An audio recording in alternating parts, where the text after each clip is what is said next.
All right, so in India, the whole rulebook for the digital world has just gotten a massive rewrite. There's a new law in town, and it's shifting the balance of power. It's all about your data, and maybe more importantly, your rights. Let's break down exactly what this means for you. You know the drill, right? We've all been there. You're signing up for some new app or service, you scroll past that wall of text, and you just click agree. But have you ever really stopped and wondered, what did I just agree to? Where's my information actually going? Who's in control here? Well, back in August 2023, India decided to put an answer into law. It's called the Digital Personal Data Protection Act, or just the DPDP Act for short. And its whole purpose is to build a new foundation of trust and, accountability for how our data gets handled. All right, so here's what we're going to cover. We'll start with why this is a whole new rule book. Then we'll get into the key players. Who's who in this data story? We'll look at your brand new rights, the new rules for companies, who's going to be the new watchdog, and finally, the penalties for breaking these rules. Okay, so first up, what makes this such a big deal? Well, this act is a fundamental shift because it covers all digital personal data that's processed in India. We're talking about everything from your social media posts to, say, a paper form you filled out that got scanned into a computer later. This law creates one single unified set of rules for privacy. So how does this whole thing actually work on the ground? Well, it all boils down to three main characters in every data transaction. And once you understand their roles, you're well on your way to understanding your rights. The most important player in this whole story? That's the data principal. Now, the official definition is the individual to whom the personal data relates. But let's just cut to the chase. That's you. It's me. It's us. You are the subject and you are the owner of your personal data. Period. Okay, next up, we have the data fiduciary. Think of this as basically any company or organization you give your data to. Your bank, a social media platform, an online store. They're the ones who get to decide why and how your data is used. So in a way, they're supposed to act like a trustee or a guardian of your information. And finally, there's the data processor. This is pretty much any third-party company that a data fiduciary hires to handle the data for them. So for example, if a company uses a cloud service to store all its customer info, that cloud provider is the data processor. They're just following the fiduciary's instructions. So you see how this all fits together, right? It creates this clear chain of responsibility.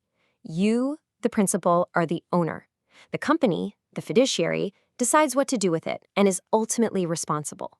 And any vendor they hire, the processor, just does what they're told. This simple hierarchy is the bedrock of the entire law. All right, now we get to the really good stuff. What's in it for you? This law isn't just about putting new rules on companies. It's about giving you a powerful new toolkit to take back control of your digital life. So, what's in this toolkit? Well, you now have specific legally backed powers. This means you can literally demand to see exactly what data a company has on you.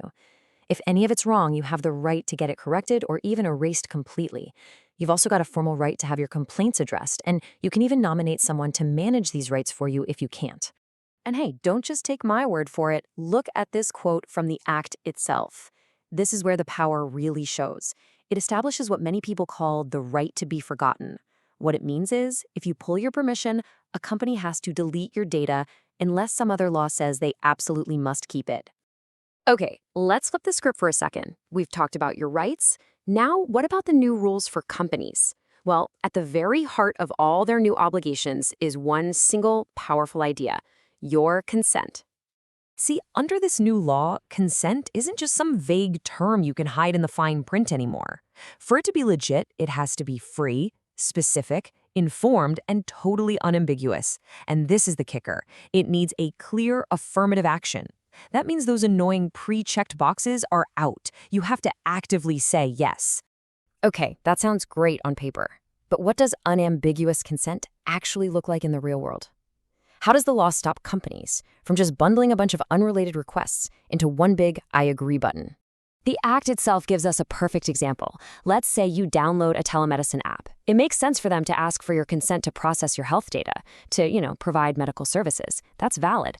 But if that same pop-up also asks to access your phone's entire contact list, that part of the consent is invalid. Why? Because it's not necessary for the service you actually signed up for. Oh, and this is a huge one. Withdrawing your consent has to be just as easy as giving it. The law explicitly says you have the right to pull your consent at any time. So hopefully this means an end to that frustrating hunt for the tiny, hidden unsubscribe link buried 5 pages deep. Okay, so we've got new rights for us, new rules for companies. But who's the ref? Who's going to blow the whistle if someone breaks the rules? Let's meet the new watchdog for India's digital space. Well, the Act sets up a brand new authority, the Data Protection Board of India. This is the group that's going to investigate data breaches, follow up on complaints from people like you and me, and, this is the important part, they have the power to slap some serious financial penalties on companies that don't play by the rules. You know, a law is only as strong as its bite.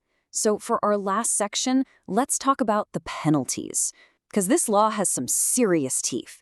They are designed to make ignoring these rules a very, very expensive mistake.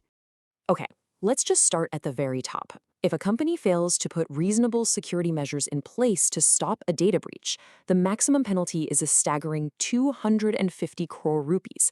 That's a massive incentive to get your security right. And it doesn't stop there, not by a long shot.